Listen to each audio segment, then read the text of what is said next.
about America's leaders and about American history.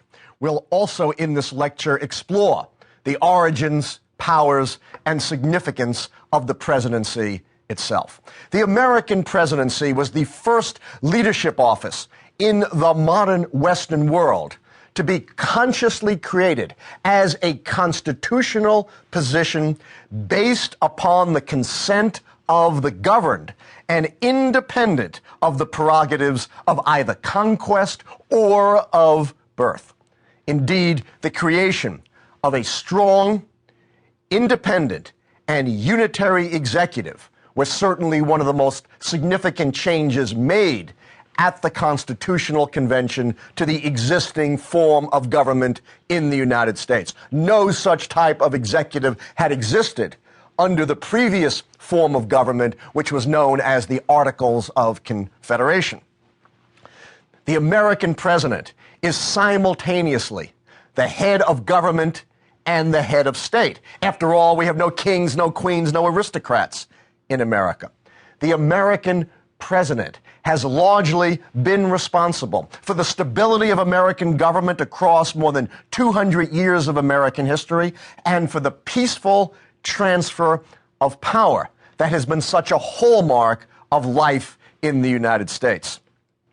The American presidency has had to respond to such challenges as continental expansion, economic development, civil war, racial conflict, demographic change, economic depression, world wars, and the perils of the atomic age.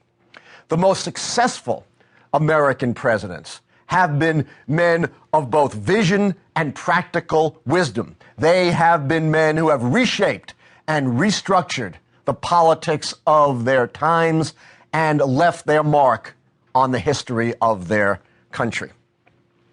Although the formal constitutional authority of the American president has changed really very little since 1787, presidential practice, congressional legislation, and judicial interpretation has greatly altered the scope and informal powers of the American president. In many ways, it was the actions of the great presidents that we'll be studying in this course that changed the destiny of the office of the President of the United States. Presidential powers, indeed, have grown enormously since the days of George Washington and John Adams and Thomas Jefferson. However, it's also important to understand that there have been new restrictions and new limitations on the exercise of presidential power as well. Thus, the presidency remains a changing and evolving institution in the United States.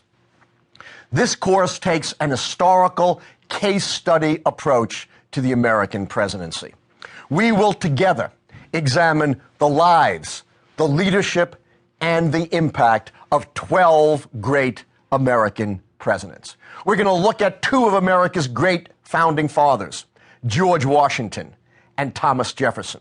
We'll also look at other presidents of consequence of the 19th century, including Andrew Jackson, James Polk, and Abraham Lincoln. And then we'll turn to the 20th century and study such significant presidents as Theodore Roosevelt, Woodrow Wilson, Franklin Roosevelt, Harry Truman, John Kennedy, Lyndon Johnson, and finally we'll conclude with Ronald Reagan.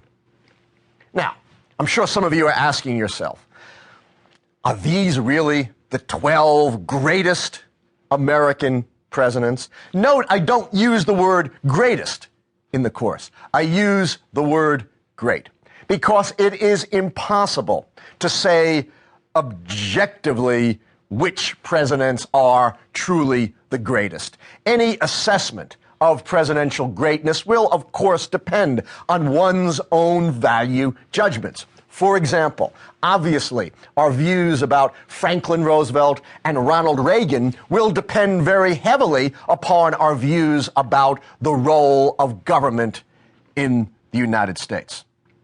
But there is no question that these 12 presidents, the presidents we'll be studying in this course, had great significance